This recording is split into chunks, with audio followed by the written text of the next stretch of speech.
Hi, I'm Donna Jordan from Jordan Fabrics. Today I'd like to show you how to make an all-in-a-row quilt, named because these fabrics are all in a row. It's from Pine Tree Country Quilts and it uses yardage. So it uses differing amounts depending on how many flowers there are of each color. I've picked out these fabrics from Robert Kaufman, and these are called Painterly Petals. And they're very beautifully flowered. They do look like they were painted on there. So we'll pick some of these for the flowers, and this will go in the center of every flower, and then this and this pink will be accent little squares. Next, we need to pick a background color.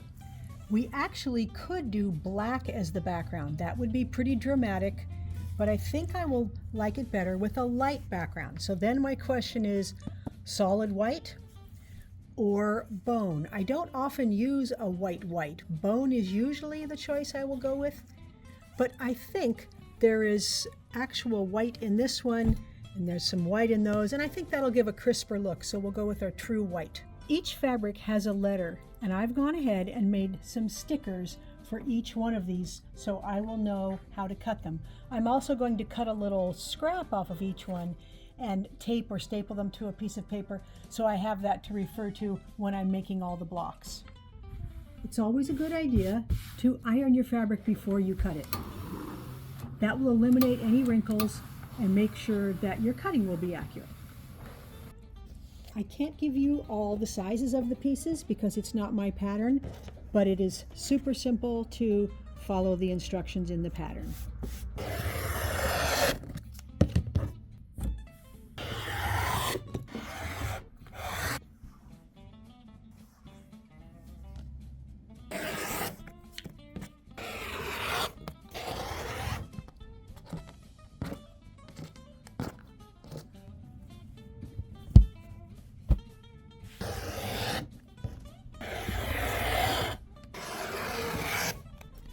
All of the cutting is done now. We're ready to start sewing. We're going to work with our first color block, which is A, and then we're going to draw on the back side of some of these background triangles. I'm going to draw a light diagonal line across the back of 3 of them.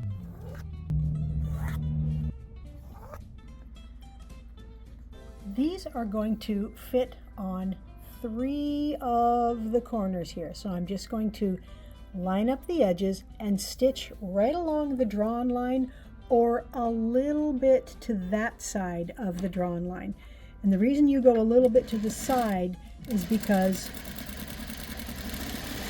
we're going to flip this over and we want all these edges to match. So I usually check my first few, make sure they look like they're lining up there, and then I'm going to finger press this right now. You might want to take it to the ironing board and iron it first, but just for demonstration purposes, I'm just going to finger press, and then I'm going to take another one of these and I'm going to put it onto this corner.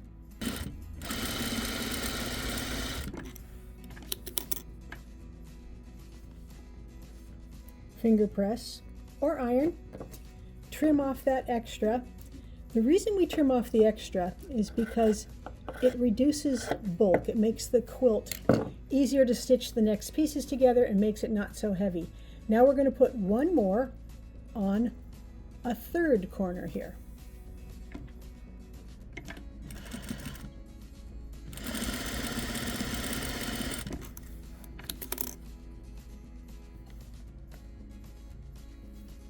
And that is the basis for our flower blocks. We need to make 4 of these for each flower block. For these other 3 petal blocks, you can use other methods to get your squares on here. There's a tape product you can put on here that will make a line. When I run out of tape, I usually use a permanent marker and draw it on there. It doesn't permanently stay on my machine, but then I can start at the very tip here at the needle hole and put this corner on the drawn line and just stitch,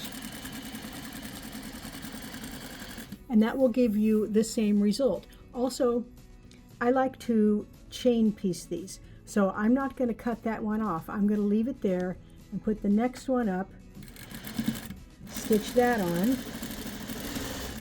And then I'm going to do the last one here. And this not only saves time, it also eliminates a lot of the long threads that you would get when you stop and start repeatedly.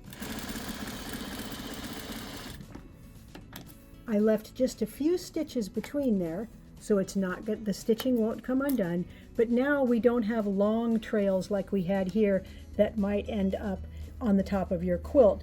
And I always trim those off before I quilt them, but I like to save as many steps as I can. Before we can finish the first block, we need to make some strip sets. Let's take a pink strip, and it's going to go with a background.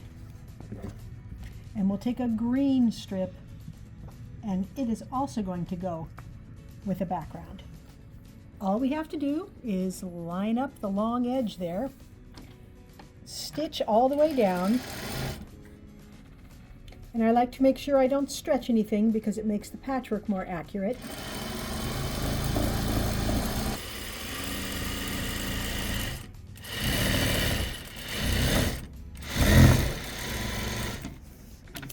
And for this strip set, I'm going to press the seam toward the green. So I like to open it up with my hands here, pull it apart, anchor a finger there, and then just draw my fingertip or my fingernail down the edge, and that makes the seam allowance go towards one side until I can get it to the ironing board. I made the pink strip unit the same way, but the seam allowance here is going toward the background.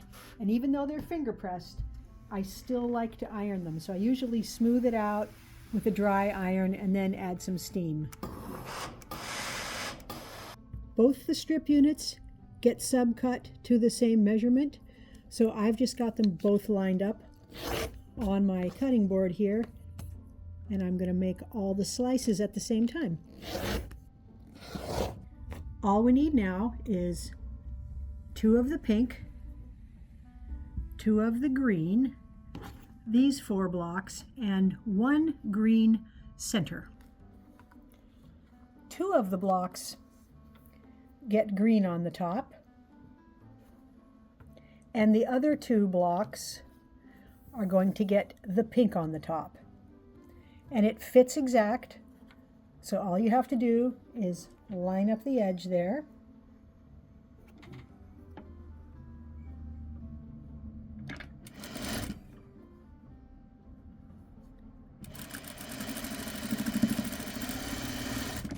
And the block that gets the pink on the top, we are going to press toward this bigger square here. We'll do that with both of those.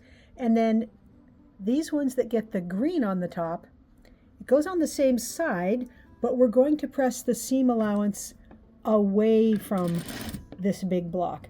The reason I'm doing these in different directions is because when we get our blocks all done and we're ready to lay them out and sew them together, the seam allowances will nest instead of all going the same direction. What we have is 4 rectangles, and the greens are going to go on opposite corners and the pinks are going to go on opposite corners. So these squares are going to go all around the edges, and to get these together we've got a little hole in the middle, and that's where this piece is going to come in. To put all these together, we have to do a method called the partial seam method. So we're going to start by stitching this piece to this piece, but I'm not going to stitch the whole seam. I'm going to put them right sides together here, and I'm going to start about 1 inch from the top here, 3/4 or 1 inch from the top, with a 1/4 inch seam allowance, and stitch down the edge there. So I've got the far edges lined up, and I'm just starting right in the middle there. And I'm going to press the seam allowance toward the center. I'm going to press towards the center every time. So you can still finger press it a little bit, but we've got a little flap, a little opening there. Now this piece will fit on there without having to sew any partial seams. So we'll put them right sides together and stitch this piece on.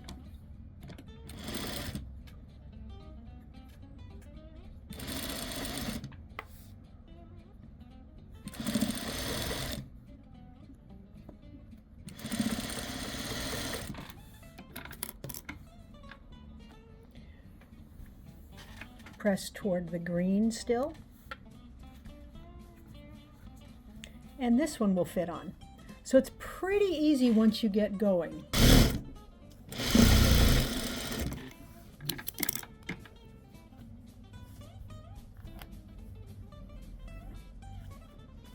Here's the last rectangle to add, and you can see because this seam isn't sewn all the way, we can just move this piece out of the way and sew this all the way down this edge.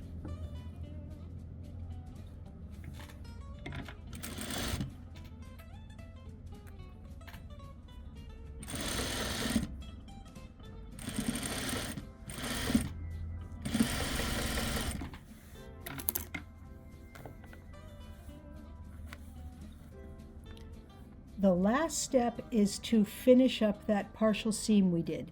So I'm going to put them right sides together, and I find it easiest to flip it over. You can do it from either side, but I'm going to start at this edge here, line up the corners, and all you have to do is stitch down just beyond where you started stitching earlier, which is right here.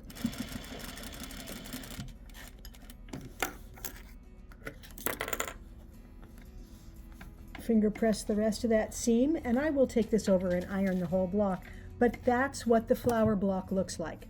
So this is the basis for the whole quilt. So I'm going to go ahead and do this for all the rest of the colors.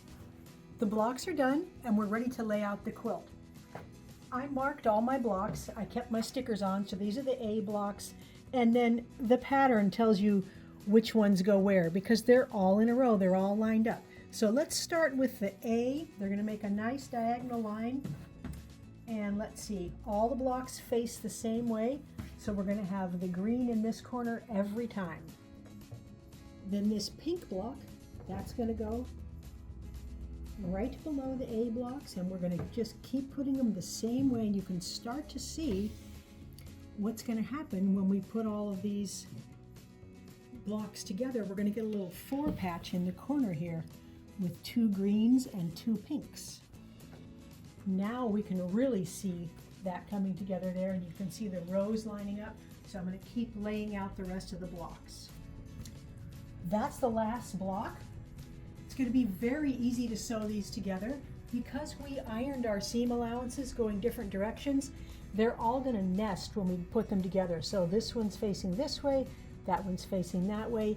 It'll be real easy to make the rows and get them stitched up. And then we've got a couple borders, then we can get it loaded onto the quilting machine. The quilt is all loaded up and we get to pick a quilting thread color now. I've got 4 choices here. They're all fairly light because I think a light one will look better.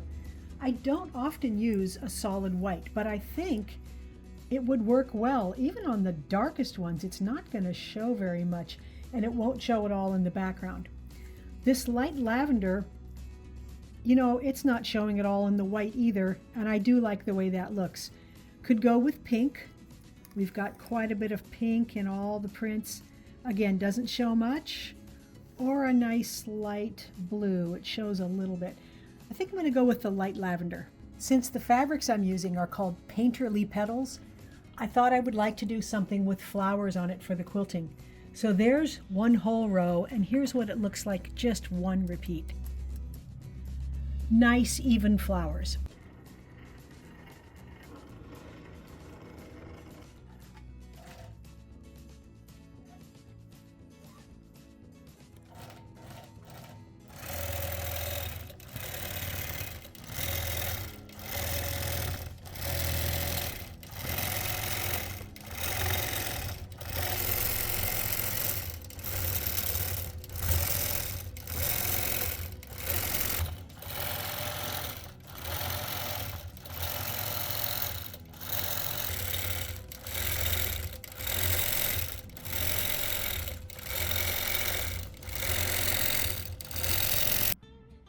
The all-in-a-row quilt is done, and you can see they are in a row. We've got the pink one and we've got the blue one. All the fabrics are in rows. All the colors are in rows. I love the way the blocks turn out and then make this 4 patch here. I like how they look like they're spinning just a little bit. And the quilting, you can see the flowers here, but it's not so dark and stark that it's fighting against the patchwork. We've got this nice little border and another print for the binding, and then the back side, another Painterly Petals fabric. You can't really see the quilting, but that's okay because the print is just awesome. It turned out 53 by 63. It'd be very easy to make it bigger. You can just make more blocks. You could make double the blocks, turn it, put two of them together, and have a queen size quilt. Even though the pattern is called all in a row, you do not have to line up the rows of colors. I made another one of the quilts here in Christmas fabrics, and I just placed all the blocks at random. The pattern calls for yardage, but each one of these flowers can be made, the dark part here, from a layer cake square. So I got these layer cake squares from a Christmas collection from Moda called Pine Valley, and I made some of the blocks. I took some other layer cake squares and made the patches that go here. So from a whole layer cake, you could make the same size quilt that I made in the Painterly Petals. And I really like this done at random. And of course, the fabrics in the Christmas prints, they're just awesome. Thanks so much for watching our video today. We hope you liked it. At the end of every video, we like to do a giveaway. And today, we're going to give away 2 quilts. The first one is a king's crown. These are Moda prints. They have patriotic pigs and cows. The prints are just really, really cute. And then we have a second one, so you have 2 chances to win here. These are also Moda fabrics, and these are Kansas Troubles. The patchwork pattern is called King's Crown, so you can kind of see the crown here going around that patchwork. It's very easy to enter to win a quilt. Just click the link right below this video that says giveaway and put in your name and address, and you might be the next lucky winner. Now, if you like our videos and you want to support us, the best thing you can do is subscribe to our YouTube channel. That really helps us out. Happy quilting!